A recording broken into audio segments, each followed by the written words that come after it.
The Plot Against America by Philip Roth. 7. June 1942 to October 1942. The Winchell Riots. The day before I discovered that my stamps were gone, I learned of my father's decision to quit his job. Only minutes after I got home from the hospital on Tuesday morning, he drove up to our house and into the alley in Uncle Morty's truck with the slatted wood sides, and parked it there behind Mrs. Wishnow's car, having just finished his first night of work at the Miller Street Market. From then on, Sunday night through Friday morning, he'd come home at 9, 10 a.m., wash up, eat his big meal, go to bed, and be asleep by 11. And when I returned from school, I had to be careful not to slam the back door and wake him.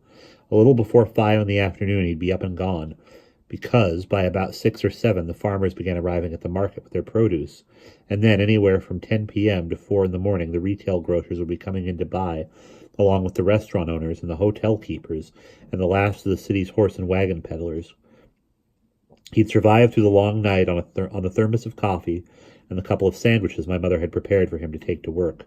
On Sunday mornings, he'd visit his mother at Uncle Monty's, or Monty would bring her to the house to see us, and he'd spend the rest of Sunday sleeping, and again we'd have to be quiet so as not to disturb him.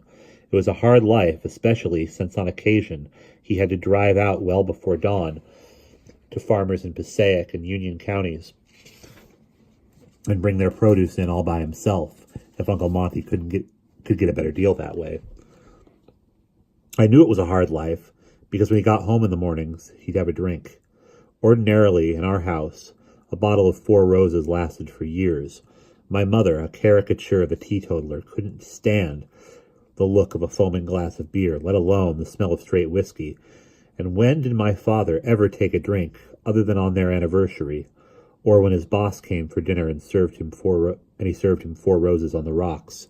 But now he would get home from the market, and before he changed out of his dirty clothes and took his shower, he'd pour the whiskey into a shot glass, tilt back his head, and take it down in one gulp, making the face of a man who'd just bit into a light bulb. "Good!" he'd say aloud. "Good!" And only then could he ease up enough to eat a full meal without getting indigestion.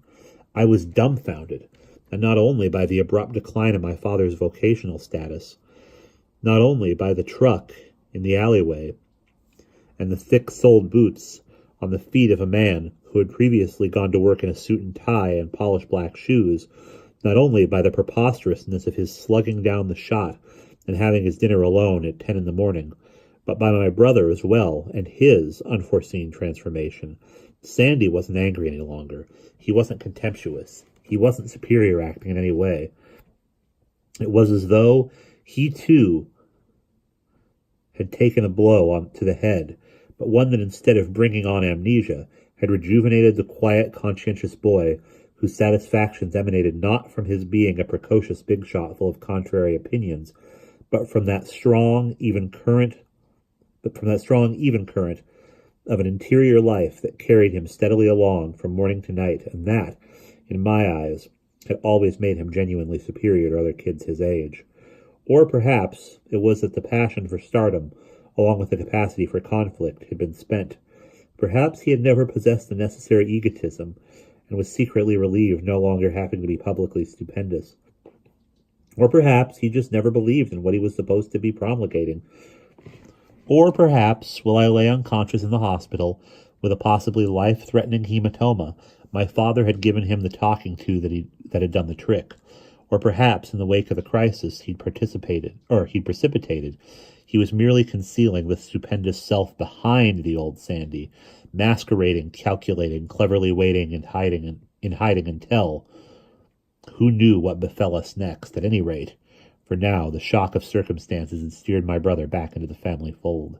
And my mother was no longer a working woman.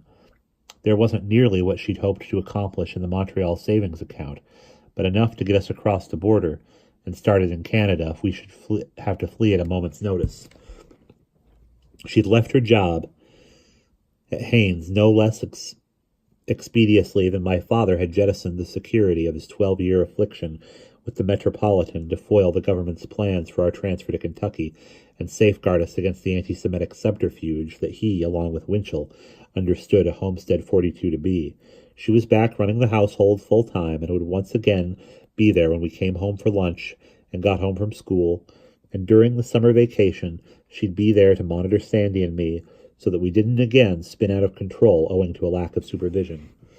A father remodeled, a brother restored, a mother recovered, 18 black silk sutures stitched in my head, and my greatest treasure irretrievably lost.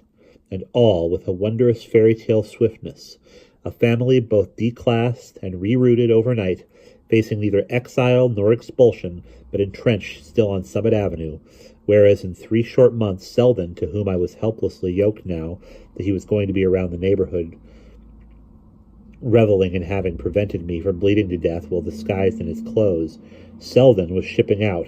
As of September 1st, Selden would be living with his mother, the only Jewish kid in Danville, Kentucky. And we'll pause there.